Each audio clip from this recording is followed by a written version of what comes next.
Manchester City in Spain midfielder Rodri has won the Ballon d'Or for the first time and is now considered the best player in the world. The 28-year-old won the treble with Man City, who became the first team to do so in the 21st century and lost only one game, which he featured in throughout the entirety of last season.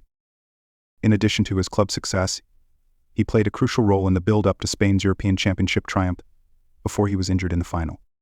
Spain still went on to win that game after beating England 2-1, and Rodri was named player of the tournament. "A very special day for me, my family, and my country," Rodri said. He added, "Today is not a victory for me. It is for Spanish football, for so many players who have won it and have deserved it, like Andrés Iniesta, Xavi, Iker Casillas, Sergio Busquets, so many others. It is for Spanish football and for the figure of the midfield."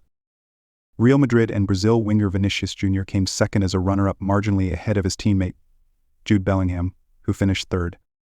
Rodri's first Ballon d'Or won't just be remembered by himself, but for everyone associated with him, Spain and Man City.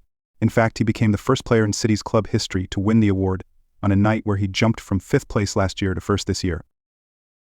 And, despite him now winning one of the most decorated trophies in world football, he still remains his humble, honest self. He said, "Today many friends have written to me and have told me that football has won for giving visibility to so many midfielders who have a job in the shadows, and today it is coming to light. I'm a regular guy with values, who studies, who tires to do things right, and doesn't try to follow the stereotypes, and even so I have been able to get to the top, and it is thanks to all of you."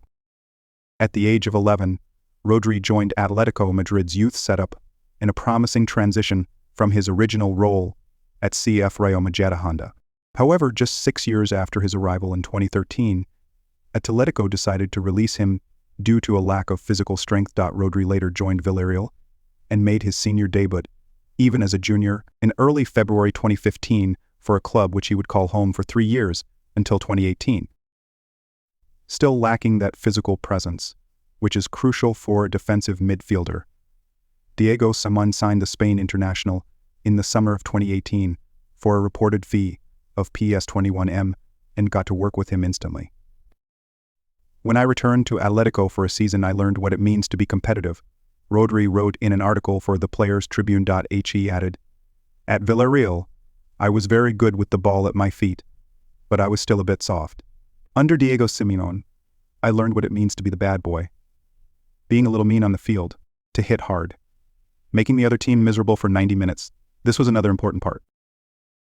Rodri played just 34 games for Atletico, including a debut victory against city rivals Real, which the midfielder featured in for 71 minutes. What followed was Pep Guardiola's desire to work with the 28-year-old, which eventually became a reality after the Manchester club announced a PS 62.5M deal with Atletico Madrid after triggering a release clause in his contract.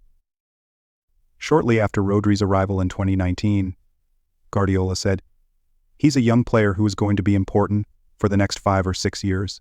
And was he right? With the transfer at the time being a record fee, there were high expectations from Rodri, but even the most outrageous predictions wouldn't have led many this far to the success the midfielder has accomplished."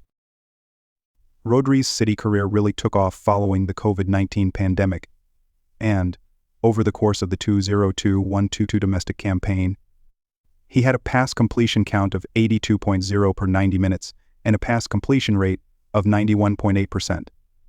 To clarify, multiplying them two numbers together shows that Rodri attempted one pass every 60.5 seconds of the entire season. In July 2022, Rodri extended his contract less than a month before going on to score the winner in City's Champions League final win against Inter, which crowned his side winners of the competition for the first time. That victory also finalized their continental treble, something that has only ever been done once, by Manchester United in 1999. The consensus across the world of football is that City struggle without Rodri. It's almost inevitable. In September last year, Rodri was shown a straight red card after a physical disagreement with Nottingham Forest midfielder Morgan Gibbs-White. Of the 3 games that he was suspended for, City subsequently lost against Wolverhampton Wanderers, Arsenal and Newcastle United respectively. That's not it though. After receiving a 5th yellow card against Tottenham, Rodri was suspended and City just so happened to lose that game against Aston Villa as well. To cap off a fine year for the Callan, despite the suspensions, City won a fourth consecutive Premier League title against West Ham United. Rodri scored a crucial goal in that tie and additionally reached his 50th consecutive undefeated league game with City, placing him second behind Sol Campbell, whose record remains at 56 with Arsenal between 2002 and 2004. It wasn't until City's 2-2 draw with Arsenal, where Rodri suffered a season-ending anterior cruciate ligament injury, that City looked vulnerable.